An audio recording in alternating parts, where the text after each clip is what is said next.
Saksakalyan gunarnavasya Vande Guru Sri Charanarabindam.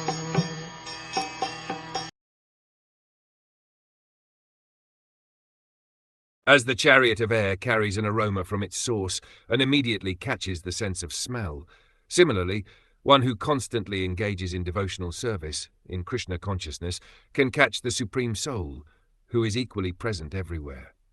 As a breeze carrying a pleasant fragrance from a garden of flowers at once captures the organ of smell, so one's consciousness, saturated with devotion, can at once capture the transcendental existence of the Supreme Personality of Godhead, who, in his Paramatma feature, is present everywhere, even in the heart of every living being.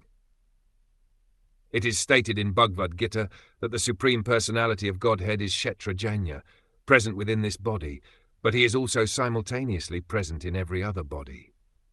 Since the individual soul is present only in a particular body, he is altered when another individual soul does not cooperate with him.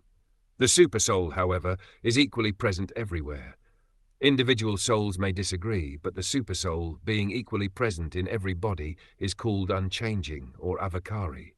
The individual soul, when fully saturated with Krishna consciousness, can understand the presence of the Supersoul. It is confirmed in Bhagavad Gita that Bhaktyamam Abhijanati, a person saturated with devotional service in full Krishna consciousness, can understand the Supreme Personality of Godhead, either as Supersoul or as the Supreme Person.